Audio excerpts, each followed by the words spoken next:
जय श्री कृष्णा। आज बात करते हैं गुरु क्या है।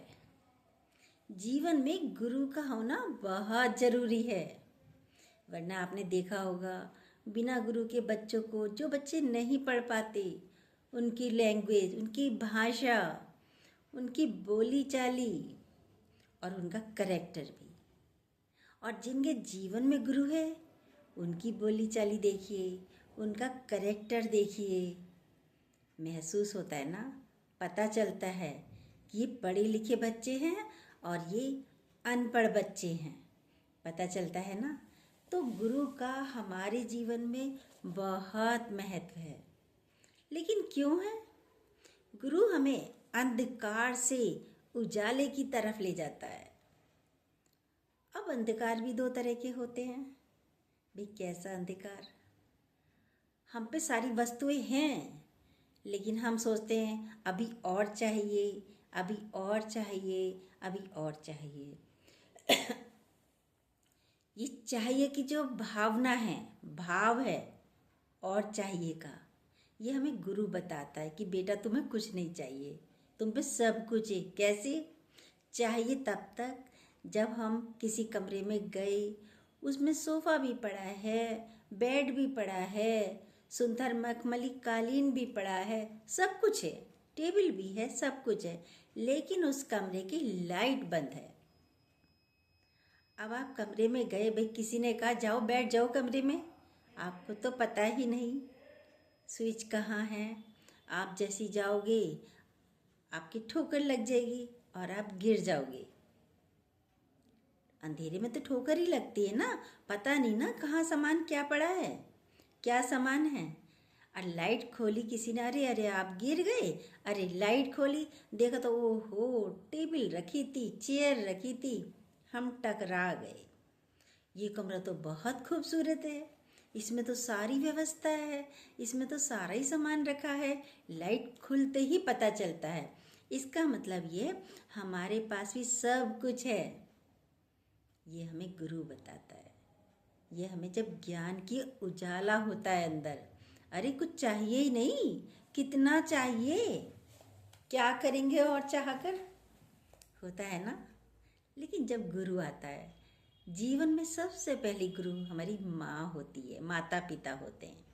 दोनों ही हमें चलना सिखाते हैं, खाना सिखाते हैं धीरे धीरे, फिर स्कूल भेजते हैं, फिर शिक्षक होते हैं, टीचर, जो हमें अक्षर ज्ञान सिखाते हैं ना, शिक्षक हो। फिर और बड़े होते हैं, जिस भी लाइन में जिसको जाना है, किसी को इंजीनियरिंग लाइन में जाना है, किसी को डॉक्टरी लाइन में जाना है, जो जिसका शौक होता है उसको, हर एक को कहने का मतलब सबको टीचर की आवश्यकता होती है, एक शिक्षक की आवश्यकता होती है आगे बढ़ाने के लिए।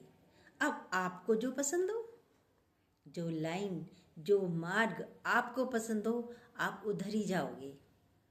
पर टीचर या गुरु, कहना चाहिए गुरु, कौन सा अच्छा होता है?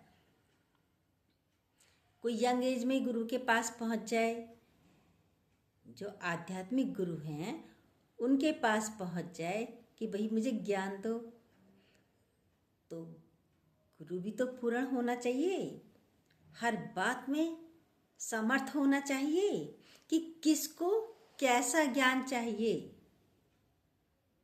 होना चाहिए नहीं होना चाहिए।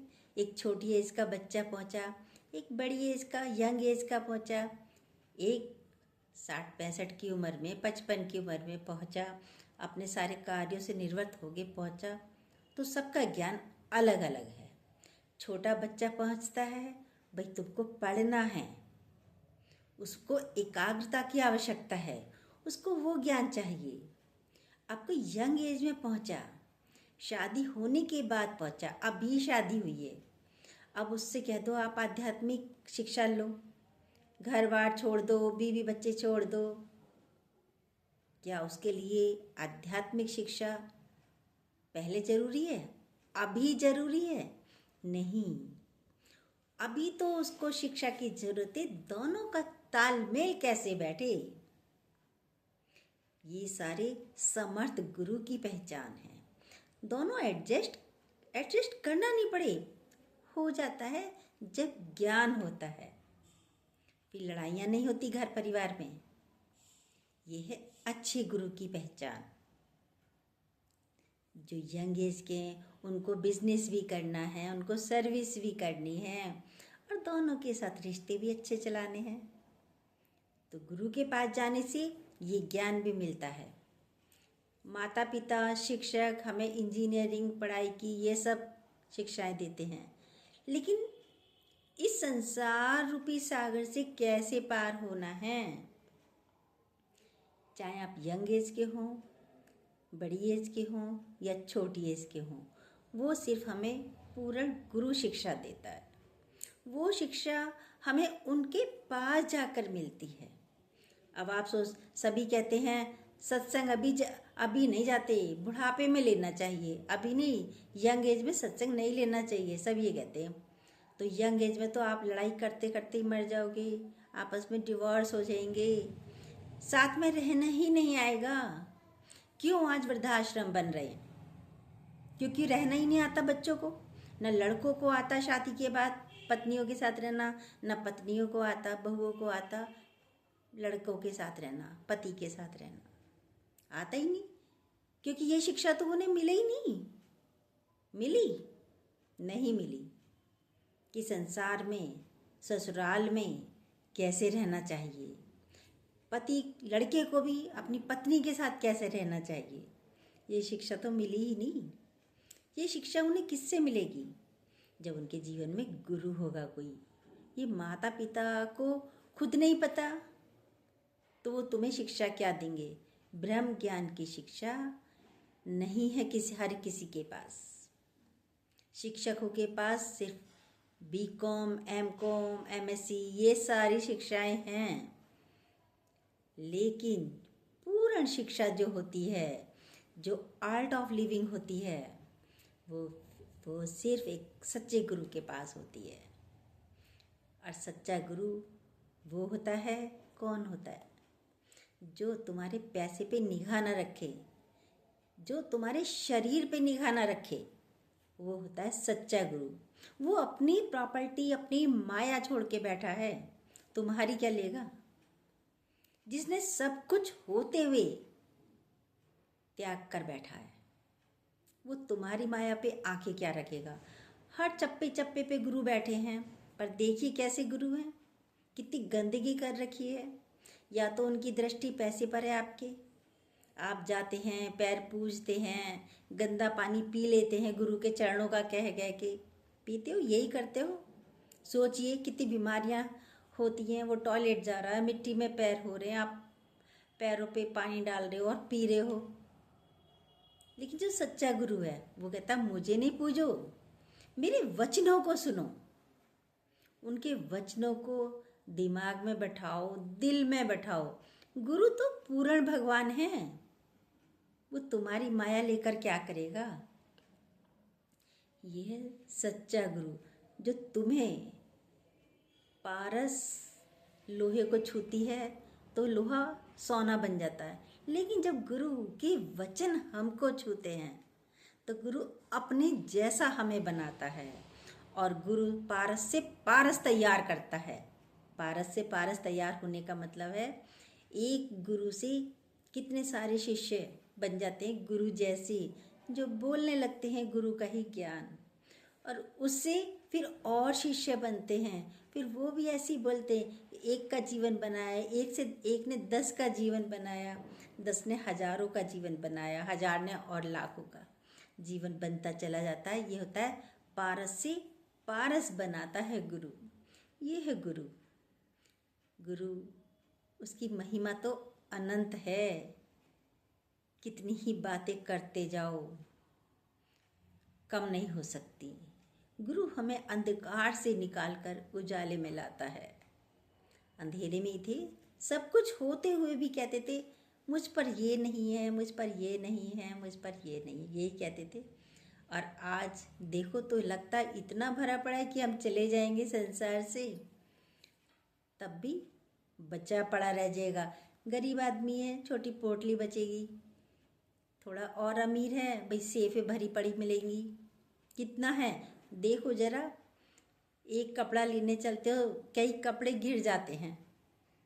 इच्छाएं भरती नहीं, मृग तृष्णा है। ये जो है दिखता है जल है रेत में, दूर से देखते हैं अरे वहाँ पर जल है रेगिस्तान में, लेकिन जब जाते हैं तो रेत ही रेत नज़र आता है। तो मृग तृष्णा है, भरती नहीं। पानी दिखता है पर पानी है नहीं। आप सुख देख रहे हो इस संसार में, सुखी कौन है? गुरु के बच्चे और गुरु। सब दुखी हैं, कितना ही पैसे वाला हो, गरीब भी दुखी, अमीर भी दुखी, सब दुखी हैं, सारा संसार। फिर सुख कैसे हो? जीवन में गुरु को ले आओ तो सुखी सुखे। क्योंकि सुख है विचार विच। सुख हमें बाहर से नहीं मिलने का कि कोई सुख दे दे हमें, दे दे प्यार, दे प्यार, दे प्यार दे और हमें सुख मिल जाए। नहीं, सुख आपके अंदर है, लेकिन उसको बताता है गुरु। कैसे हो सुखी आप? ये दुनिया है दो रंग की, दुनिया माने दो रंगों की है। आपके मुंह पे कुछ और, पीठ पीछे कुछ और, पर कोई बात नहीं, बहुत सुंदर है। दो रंग भी तो बहुत सुंदर लगते हैं। देखते चलिए इन रंगों को, महसूस करिए। गुरु का संग जरूरी है इस भवसागर से पार होने के लिए, आत्म शांति के लिए। जरूरत है नहीं है तो गुरु का संग करिए। गुरु क्या है? गुरु की महिमा तो अनंत है। ज्ञान अग्नि दग्धे कर्मा। ज्ञान की अग्नि से हमारे अनेक कर्मों को जला देती है ये ज्ञान। पुराने कर्मों को हमारे जल के खत्म हो जाते हैं जब गुरु ज्ञान में आते हैं। ये है गुरु। गुरु जरूरी है। ये ज्ञान भव से पार होने का ज्ञान, या भव से पार हो ही जाएंगे, साथ में रहने का ज्ञान भी हमें सिर्फ गुरु देता है। ये हमारे माता पिता नहीं देते। कैसे दौरानी जेठानी के साथ रहना है, कैसे सास ससुर के साथ रहना है, कैसे बहू बेटों के साथ रहना है, छोटे हो या बड़े, सबको गुरु की आवश्यकता है। ये ज्ञान हमें संसारिक व्यक्ति नहीं दे सकते। दे सकते हैं, उन्हें खुद ज्ञान नहीं है, वो भी लड़ते झगड़ते ही आए। आपको भी यही कहेंगे, आप कोई बात बताएंगे भाई ऐसा हुआ, आप कहेंगे तू भी जवाब दे दे। ज़्यादा से ज़्यादा क्या कहेंगे, या क्या देंगे, चुप रह जाओ। चुप रहने से भी शांति नहीं है, जवाब देने में तो लड़ाई लड़ाई है ना। तो कैसे रहना है, ये रहना भी हमें गुरु सिखाता है। कोई तेरा नहीं, को काहू को नाई, प्रीतम जान लियो मन माही।